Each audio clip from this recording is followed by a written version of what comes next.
Сәлеметсіз бе оқушы, 140 сабақ қағаз ақша. Суреттегі ақшаларға қара. Олардың қайсылары саған таныс емес ақшаларды ата. Яғни бізде қазір көп қолданыста жүрген 2000 теңге, 5000 теңге, 1000 теңге, 500 теңге. Бізде қазір 200 теңге көп қолданылмайды. Яғни таныс емес бұл жерде 200 теңгеліктер. Қазір бұның орнына тиын ақшалар шығып кеткен. Екінші есепте 2000 теңгелік, 5000 теңгелік ақшаларды қалай ұсақтағанына қара, тағы да қалай ұсақтауға болады. 2000 теңгені 2000 теңгеге ұсақтаған, 5000 теңгені 2000 1000 теңгеге ұсақтаған. Және бұл жерде 5000 теңгені 1000 теңге, 1000 теңгені, мысалы, мына жерде 200, 2000, 3000 и 2000 ұсақта болады. Сол сияқты немесе 1000 теңгеліктер 5 оқып жазсақ та болады. Ол өз қалауларыңыз. Үшінші, көрсетілген соманы әртүрлі тәсілмен қалай жинақтауға болады? Тапсырманы қима қағаздың көмегімен орында деді. Яғни бұл жерде ай есебінде 9000 теңгені мен ұсақтауым керек. 5000 теңге, 2000 теңге и 2000 теңге ұсақтасам болады. Өз қалауларыңыз. Ай есебінде бізде 6000 теңгені ұсақтауымыз керек. 6000-ды 2000, 1000 теңге, 1000 теңге, мына жерде 4000 болды, тағы 1000 теңгені қосайын да, қалған 500 теңге қосып жіберейін. Сонда 3000, 4000, 5000, 6000 болды. Б есебінде бізде 3000 теңгені ұсақтауым керек. 3000 теңгені ұсақтау үшін 1000 теңге қылсам болады. 500 теңгеден 2 жазсам болады, 2000 болды ма? Және 2200 теңгеліктен 5 жазалам. 200 теңгеліктен 5 бізде 1000 теңге болады. Сонда барлығы 3000 теңге болады. 1000 теңге В нұсқасында 1000 теңгені ұсақтауым керек. 1000 теңгені ұсақтасақ, бізде 500 теңгеден 2 жазуға болады. Немесе 200 теңгеден 5 жазуға болады. Ол әр қилы. БВГ есебінде 700 теңгені ұсақтауым керек. 700 теңге бізде 500 қосылған 200 деп жазуға болады. Жақсы балдар. Төртінші есеп. Есептің сұрағына жауап беру үшін саған мәліметтердің қайсысы қажет болғанын анықта, оны шығар. Ай есебінде Есіл өзенінде теплоходпен серуендеуге 9 турист келді. Олардың ересек адамдарға арналған 1000 теңгелік 3 билет және балаларға арналған 500 теңгелік 6 билет сатып алды. Олар билетке барлығы неше теңге төледі. Яғни туристің бұл жерде қатысы жоқ. Бізде билеттің жалпы құнын сұрап тұр.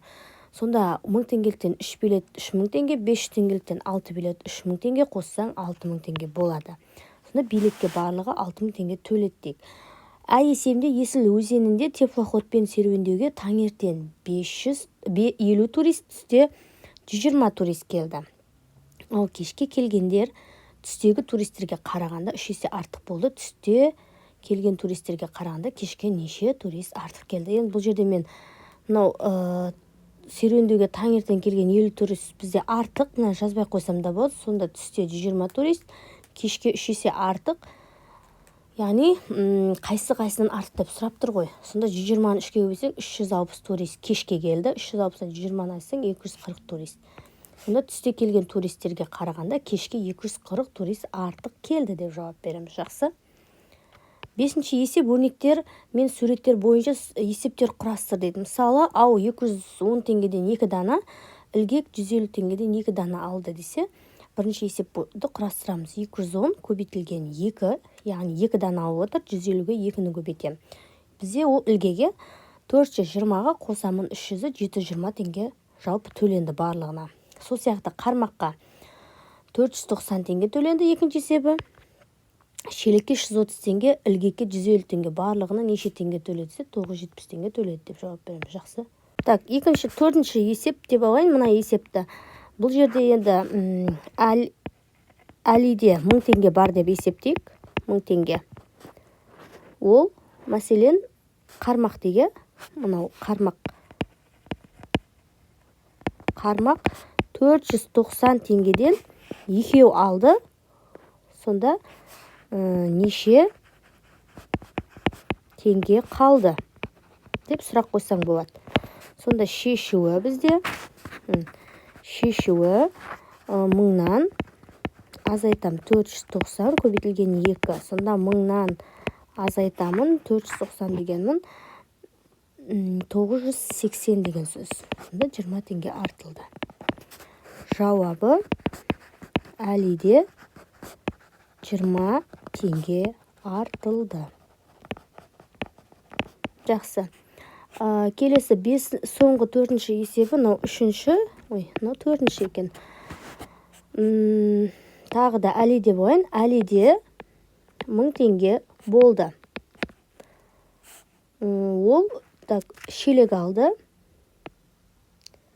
Шелек 300 теңгеге алды. 400 теңгеге мынау жіп дейма, не дейді? Жіп деп жазайын. Жіпті ол 400 теңгеге алды. Неше теңгесі қалды? Сонда жазамыз. Шешуі мыңнан азайтамын. Бірінші 300-ге 400-ді қосып алам. 700 болады. Мыңнан 700 айсың 300 теңге артылды болады. Сонда жауабы әлиде 300 теңге артылды. Жақсы. 6-шы Сырым мен Әлияның әрқайсысында 5000 теңгеден ақша бар. Олардың әрқайсысы дүкеннен осы сомаға төмендегі заттардың қайсысын сатып ала алады. Енді өз қалауларыңыз. Бұл жерде Сырым бірінші мысалы жиде немесе екеуін доп сатып алды деп айтылған. Немесе одан басқа 5000-ға толтыратын мына бір ойыншық пен кепканы алуға болады деген сияқты. Жалпы 5000-ға толтырсақ жеткілікті. Сол сияқты Әлияда 5000 теңге бар еді. Ол жаңадай жидемен бас киім сатып алды. Сол сияқты басқада заттар сатып алуға болады. Мәселен, 4000 теңгеге мына бір юбканы сатып алса, мына бір заттан екеу сатып алса да болады деген сөз. Ол өз қалауларыңызбен жүреді. 7-ші амалдан орындау ретін анықта, өрнекте есептеңдер, шыққан нәтижен кему ретімен жазыңдар. Сонда Қазақстандағы бірнеше өзендердің ұзындығы бойынша ретін анықтайсыңдар. Яғни бірінші есепте бізде 593, екіншісінде 502, 712, 800, 978, 511, 825 деген сандар шықты. Кему ретімен жазсақ, 975 Нұра өзені, 825 Торғай өзені, 800 Ойы өзені, 712 Ем өзені, 593 Ырғыз, 511 Сағыз, 502 Шідерті өзендері екен. Жақсы. 8-ші есеп теңдеуді шеш дейді.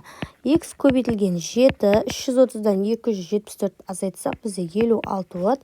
X тең 56-ны бөлемін 7-ге. Сонда бізде X-ім 8 болады. Тексеремін. 8 көбейтілген 7 тең 330 азайтылған 274-ге тең бе? Әрине 56 тең 56 болады. Жақсы. Келесі есеп жақшаншының 502-ден 2-ден 2-ні азайтсақ, бізде 500 болады. Көбейтем А тең 1000-ға. А тең 1000-ды бөлемін 500-ге болады А тең 2-ге. Тексерем, 502 азайту 2 көбейтемін 2-ге 1000 болады ма? Я 1000 тең 1000 болады. Келесі есеп X қосылған, яғни 30-ға 5-ті көбейтсек 150 тең 365 болады. Сонда X тең 365-ден азайтам 150-ді. Сонда X тең 5 болады, 1 болады, 2, 215 болады. 215 қосылған 30 көбейту 5 тең 365 болады ма? 150 болса, 365 тең 365 болады. Жақсы. Соңғы есеп. X-ті бөлемін 4-ге, 100-ден 22-ні айырсақ 78 болады. X тең 78-ді көбейтемін 4-ге. Сонда X тең 312 болады. 312 бөлінген 4 тең 100 азайтылу 22. Екеуін бөлсем 78 тең 78 болады. Жақсы. 9-шы 3 саяхатшы Айдос, Марат және Олжас қайықпен өзеннің бір жағасынан қарсы жағаға өтпек болды. Қайық 100 килограммнан артық салмақты көтере алмайды. Айдос өзінің салмағы 54, ал досы Олжастың салмағы 46 екенін біледі. Бірақ Мараттың салмағы шамамен 70 килограмм еді. Олар өзеннен өту үшін қандай әрекет жасайды? Шешуі. Яғни бірінші деп қояйын. Айдос пен Олжас жағаға барады. Екінші, Айдос не Олжас қайтады. Яғни Олжас қайтты дейік мәселен. Сөйтеді. Үшінші, Марат жағаға шығады да Айдос қайтты. Төртінші. Сонда бесінші, қайтадан Айдос пен Олжас жағаға барады. Сонда барлығы өтіп кетеді осылай. Жақсы, сау болыңыздар.